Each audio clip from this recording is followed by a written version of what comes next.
Preciso te falar também sobre o Palmeiras, que perdeu outro jogador importante, que seria reforço interessante para a temporada. No vídeo de hoje do canal do Nicola, você vai saber quanto o Palmeiras gastou com o seu novo reforço, volante contratado do futebol dinamarquês. Para completar, tem um giro de notícias, as últimas do mercado, bastidores, finanças e muito mais. Fala aí pessoal, sou Jorge Nicola, bem-vindos a mais um vídeo do canal, sempre bom ter vocês por aqui, sem perder tempo, só pedir para deixar like, se inscrever no canal e ativar as notificações. Hora de falar sobre o Palmeiras que perdeu Júnior Santos pro Atlético Mineiro. Sim, o Palmeiras teve a chance de contratar um novo reforço do Galo.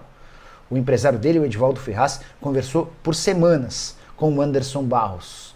E existia uma tratativa importante para que o Júnior Santos virasse reforço alviverde. Mas a velocidade e o modus operandi adotado por Anderson Barros e Leila Pereira fizeram com que o staff do jogador preferisse o acordo com o Atlético Mineiro. Só para contextualizar para vocês, desde a virada do ano, o Atlético e o Palmeiras eram os interessados no atacante que não ficaria no Botafogo. O Júnior Santos colocou na cabeça que precisava de um contrato melhor e de um lugar onde ele fosse de fato protagonista. O Atlético e o Palmeiras apareceram com as melhores possibilidades, mas antes de fechar com o Atlético, o Edivaldo Ferraz procurou o Anderson Barros para dizer: e aí, vocês vão levar essa história adiante? Vocês vão apresentar de fato a proposta? Como é que está essa história? O Anderson Barros pediu 48 horas para pensar. O empresário esperou essas 48 horas e chamou o Anderson Barros, que pediu mais 48 horas. Foram quase 4 respostas seguidas, aguardando pelas 48 horas. E diante da demora do Palmeiras em avançar nesse processo, o Edivaldo Ferraz e o Júnior Santos acabaram aceitando o acordo com o Atlético. O acordo foi fechado na semana passada e o Júnior Santos anunciado como reforço do Galo nessa sexta-feira. Operação de 7,5 milhões de dólares, a mesma grana que o Palmeiras está gastando para a contratação de um volante uruguaio que vem do Midland, da Dinamarca. Eu me refiro a Emiliano Martins. Essa não é a primeira vez que o Palmeiras demora para contratar e acaba perdendo o jogador.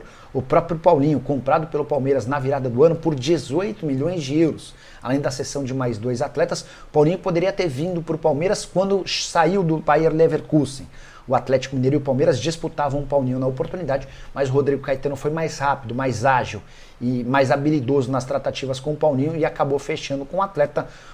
A consequência, vocês já sabem, uma operação muito mais cara de 18 milhões de euros, além da inclusão de mais 2 jogadores. Palmeiras que perdeu também recentemente Claudinho para o Al Saad e Canóbio para o Fluminense. Falar quanto é que o Palmeiras gastou com o seu terceiro reforço. O anúncio aconteceu nessa sexta-feira. Emiliano Martins foi contratado do Midland, da Dinamarca, por 7,5 milhões de dólares, que equivalem hoje a mais ou menos 44 milhões de reais. O Palmeiras adquiriu 75% dos direitos econômicos desse jogador, que é uruguaio, tem 25 anos de idade e assina contrato até dezembro de 2029. Importante registrar a escadinha nos valores desse atleta, que pertencia ao Nacional do Uruguai e havia sido comprado pelo Red Bull Bragantino em 2021 por 3 milhões e 800 mil dólares. Pouco tempo depois, em 2022, foi para o Midland, da Dinamarca, por 5 milhões e 600 mil dólares, agora é comprado por 7 milhões e meio de dólares. Jogador que, na passagem pelo Red Bull em 2021, foi só discreto, 13 partidas em campo. Dá para dizer que ele não tem o mesmo nível A dos 2 primeiros reforços do Palmeiras, do Facundo Torres, adquirido do futebol dos Estados Unidos, e também do Paulinho, comprado do Atlético Mineiro. De qualquer forma, já são 231 milhões de reais com reforços do Palmeiras para 2025. Estou me referindo aos 44 milhões do Emiliano Martins, aos 72 milhões do Facundo Torres e aos 115 milhões de reais do Paulinho. Você acha boa a janela de transferências alviverde? Use espaço para comentário, deixa sua opinião. Bora mudar de assunto e falar sobre a disputa entre Palmeiras e Santos por David Washington.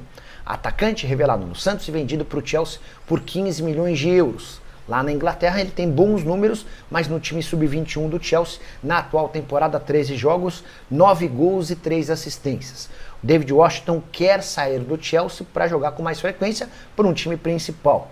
Chelsea concorda com essa saída, mas prefere emprestá-lo para clubes europeus. A gente já está chegando no fim da janela na Europa, ela se encerra em 31 de janeiro e não há nenhum movimento muito próximo de ser concretizado. Diante disso, aumentam consideravelmente as chances de o Chelsea topar um empréstimo do David Washington para um clube brasileiro. O Palmeiras e o Santos são os maiores interessados. O Flamengo, antes de contratar o Juninho, também havia tentado fechar a aquisição desse jogador. Alguém super promissor de 19 anos de idade que dá hoje preferência à volta ao Santos. Se a opção for do David, ele vai preferir voltar à Vila Belmiro. E motivos não faltam. Primeiro porque ele considera o Santos a sua casa. Depois porque ele vislumbra a possibilidade de atuar ao lado do Neymar. Negociações entre Santos e Neymar estão fechadas. Resta apenas o acordo com o Al Hilal para que o martelo seja batido. Palmeiras busca um centroavante desde que o Endrick foi embora, na metade do ano passado vendido para o Real Madrid. A situação se tornou ainda mais grave a partir do momento em que o Flaco Lopes não decolou e que o Rony passou a treinar separado do restante do elenco por conta de todas as possibilidades de ser negociado. Só para completar o noticiário, eu quero falar que o Palmeiras está atrás de zagueiros para substituir o Vitor Reis. E as duas primeiras tentativas não funcionaram. O Verdão sondou o Getafe, da Espanha, por Omar Alderete. Esse é um zagueiro paraguaio da seleção. Ele forma a dupla de zaga com o Gustavo Gomes. Na seleção paraguaia tem mais moral até do que o Gustavo Gomes, só para vocês entenderem o tamanho desse defensor. Mas, como já havia acontecido com o Cruzeiro, que tentou a contratação do Alderete, o Palmeiras não conseguiu avançar em relação ao clube espanhol. Outro nome cogitado pelo Verdão foi de Igor Júlio. Zagueiro brasileiro, 26 anos de idade, pertence ao Brighton da Inglaterra. Esse cara surge no Red Bull, é vendido para o Salzburg, também da família Red Bull, depois vai para a Itália jogar na Fiorentina e foi comprado na temporada retrasada por 16 milhões de euros pelo Brighton. Mais titular do que reserva, o Brighton não tem a intenção de negociá-lo. Valentim Gomes, que também era alvo do Palmeiras, ou pelo menos foi sugerido ao Palmeiras, negociação acabou esfriando, tudo porque ele tem negociações avançadas para jogar no futebol europeu. Bora mudar de assunto e falar sobre o futuro de Rony, que segue absolutamente indefinido. A última notícia dessa novela diz respeito ao fato de Rony e Fluminense não chegado a um acordo e o tricolor retirou a proposta que havia feito. Para usar o português mais correto, o Fluminense saiu das negociações. Desde 2 semanas atrás, Fluminense e Palmeiras já haviam chegado a um acordo, 8 milhões de dólares para o repasse do atacante de 30 anos de idade. Durante esse período, o Fluminense tentou chegar a um acordo com o Rony em relação à questão salarial. O problema é que o Rony, que ganha R$1.050.000 por mês no Palmeiras, chegou a pedir R$1,5 milhão mensais ao Fluminense. O Flu chegou a fazer 2 propostas diferentes, ambas foram recusadas. O prazo para que o Rony mudasse de ideia e aceitasse a última oferta do Flu acabou nessa quarta-feira, não houve acordo e o Rony já está pensando em outras possibilidades. Talvez fora do Brasil, até porque as tratativas, especialmente com o Santos e com o Fluminense, não avançaram. O Botafogo também demonstrou em algum momento interesse em contratá-lo, mas a proposta ou esse interesse não se transformou em proposta. A pergunta que eu deixo para você é: o Rony caberia no seu time do coração? Se sim, qual o valor justo em relação ao salário? Dá para pagar R$1,5 milhão por mês pelo ex-jogador ou pelo jogador do Palmeiras que já não faz parte dos planos de Abel Ferreira, Leila Pereira e companhia? Use espaço para comentário e registra a sua opinião, beleza? Bora fechar o vídeo para falar sobre o Palmeiras muito perto de mais um reforço, terceira contratação para a temporada. O jogador em questão é Emiliano Martinez, volante de 25 anos de idade, que joga atualmente no Midland da Dinamarca.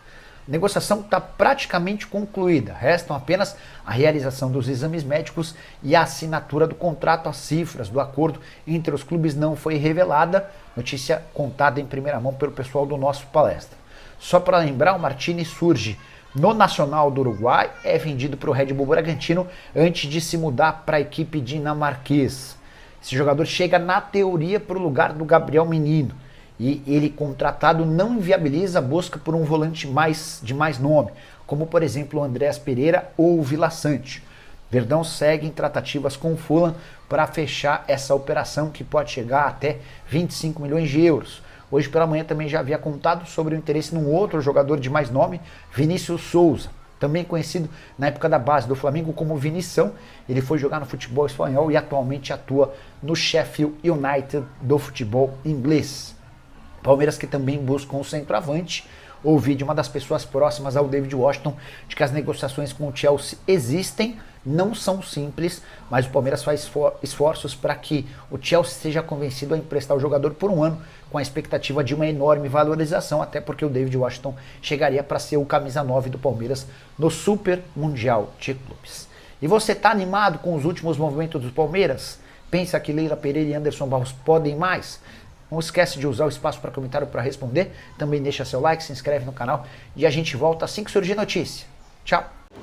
Então é isso, né, família? Ficamos aqui com o nosso giro de notícias do Marco do Brasileiro, da Vento Falando do Verdão. E se você ficou no vídeo até aqui, não esqueça de deixar seu like e se inscreve no canal ativando o sininho de notificação. É super importante a sua participação, ficaremos por aqui. Um grande abraço aí no seu coração, segue pra mais, até o próximo vídeo. Vamos que vamos!